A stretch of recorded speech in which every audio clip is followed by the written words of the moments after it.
예, 오늘은 네 번째 강의인데 그 주제는 세종이 아무리 좋은 문자를 만들어서 좋은 의도로 보급을 하려고 하지만은 세상살이가 그렇지만은 않겠죠. 반드시 기존에 반대 세력이 있게 마련이고, 기존의 반대 세력이 아니더라도 하여튼 뭐 시기 질투하는 것이라든가 그런 것도 있을 수가 있고, 아니면 다른 이유 때문에 많은 그 위기를 맞게 되는데, 그 보급의 한계 내지는 우리 한글의 위기, 뭐 더 크게 보면은 그 예정 시절 같으면은 그 말살의 위기도 겪게 되는데, 거기에 대한 이야기를 조금 하도록 하겠습니다. 후민정음을 창제하고 난 다음에 그때 이제 그 집현전이라는 그 학문에 대해서 가장 이 기준이 되고 기본이 되는 어떤 그런 그 정책들을 만들어내고 뭐 또 보급시키고 하는 그런 것이 될 텐데, 거기에 이제 최고의 이 좌장으로 있었던 채말리 등이 채말리 반대 상수문에 나타나는 걸 보면은 당시에 어떤 시대 상황이라든가 이런 것들을 많이 알 수가 있습니다. 사실은 그 실록에 적혀 있는 것은 실록에 적혀 있는 것이지만은 실록에 적혀 있지 않은 그 이면에 그 예를 들면은 그 세종 25년 12월초에 우리 이제 임금께서 한글을 창제했다라고 이야기를 하는데, 그 창제에 가담한 사람이 누구냐? 실질적으로 세종이 독단적으로 했을 것이냐? 아니면 집현전 학사대로 같이 했을 것이냐? 라는 것에 대한 의문도 채말리 반대 상수문으로 풀 수가 있습니다.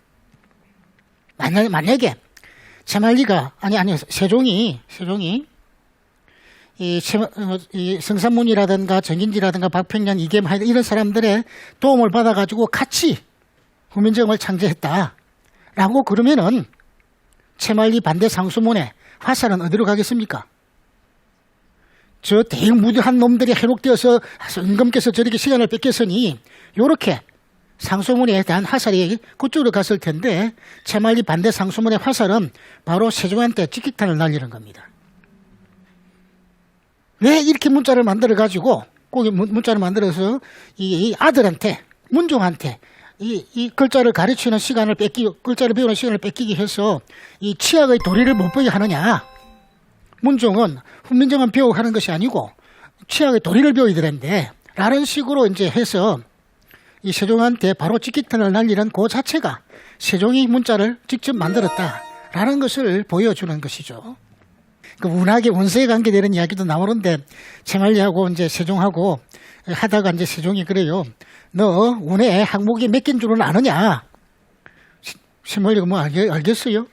운수의 항목이 280 몇 개인지 300개인지 뭐 세종은 이미 알고 있으니까 그것 가지고 이제 하라고 그러는데, 당시에 이 운이라는 것이 대단히 중요한 그런 것을 알고 있었지만은 그 공부의 대상은 못됐다. 선비들한테 이런 것도 짐작할 수가 있고, 중국 운수가 어떻게 반영이 되어 가지고 우리 고대 국어를 읽는 데는 어떻게 된 관계 되는가, 이런 얘기가 나오고 그러면 좀 골치 아파지죠. 하여튼 이제 채말리 반대 상수문에서 나오는 이제 그런 것들은 바로 당시 선비들이 가지고 있던 인식의 한계를 보여주는 거죠.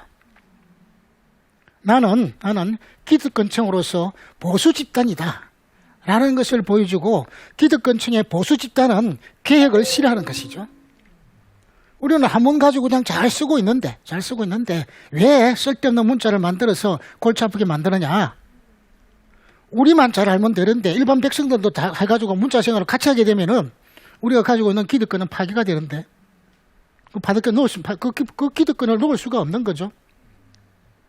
그럼 지금도 마찬가지죠. 지금도 뭐 가지고 있는 기득권층이라든가 하는 것은 놓기 싫어하고, 그 외 층에서는 서로 좀 뺏어가려고 그러고 다른 식으로 바꾸려고 하고, 그건 예나 지금이나 다 사회인은 상층이 있고 하층이 있고 서로 싸움하려고 그러고 그렇게 하는 것은 다 마찬가지가 됩니다. 어느 사회에서나 있는 일이고, 누가 나쁘고 누가 좋고 문제가 아니고 그 시대가 가지고 있는 가치관이 뭐냐라는 것이 되는데, 그때 당시의 선비들의 입장에서는 이 한글을 배워가지고 한글을 가지고 운운하고 할 수 있는 그런 그 인식의 일반 백성들하고 우리가 공평하게 글자를 배워서 공평하게 하는 그런 개념 자체가 있을 수가 없었다라는 거죠.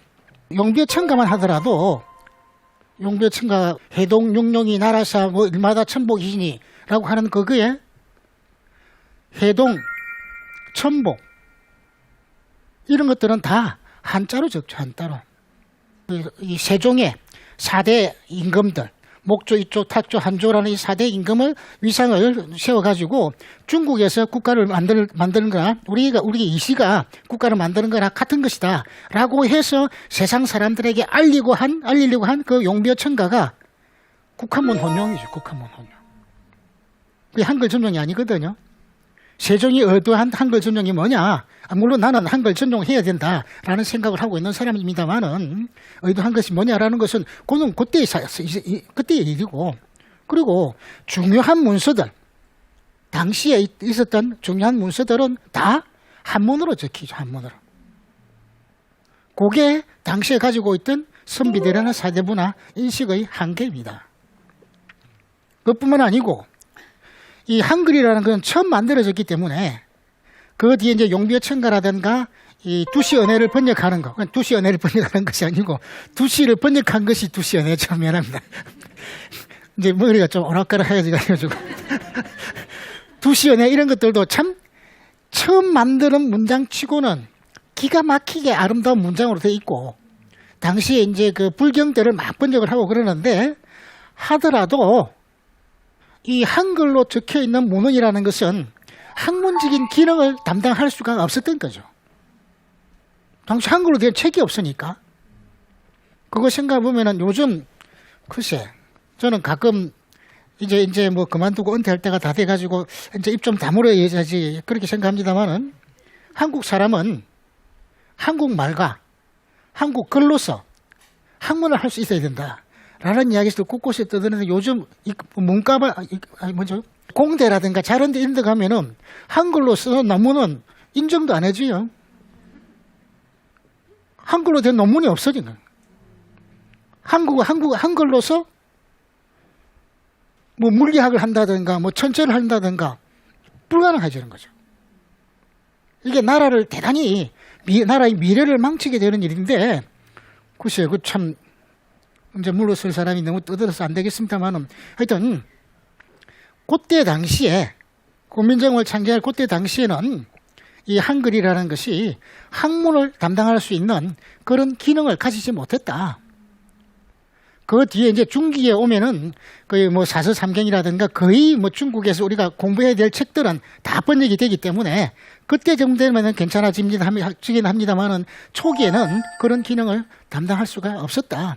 그 다음에 이제 더 결정적인 사건이 나타나는 것은 그럼 두 번째 위기는 연산군 시절에 오게 됩니다.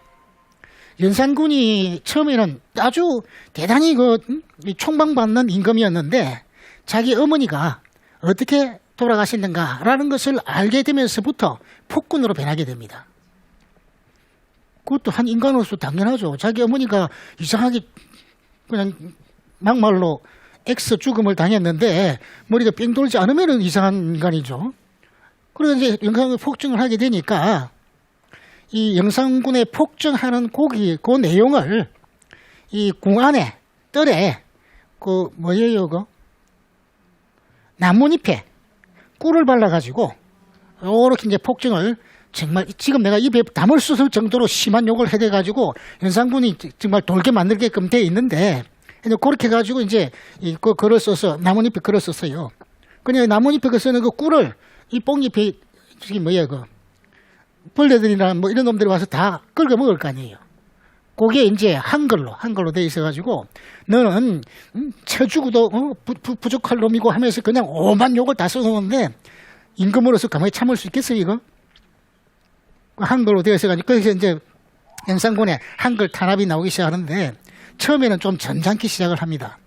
해가지고 방을 붙이고 자수를 하라는 등 뭐 이렇게 하는데 안 나오니까 조금씩 예를 들면은 자기하고 관계가 될 수 있는, 한글하고 관계될 수 있는 사람의 자식까지 찾아가지고 때려 죽인다든가 상상할 수 없을 정도의 폭군을 만들게 되는데, 그러니까 이제 중종 반정이 일어나게 되는 것이죠. 연산군이 하면서 지금 당시에 얼마나 많은 책이 어떻게 없어졌을까 상상할 수가 없는데, 그때는 우선책이 어떻게 만들어지고 몇 건이 만들어지고 하는 기록이 다 없으니까. 예를 들어서 지금 예를 들어서 아까 우리가 저기 뭐죠?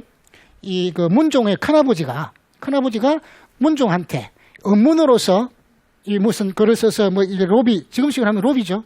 부탁을 했는데 그거로 한글로 적었던 그것이 지금 남아있다고 그러면은 그건 국보급이죠, 국보급.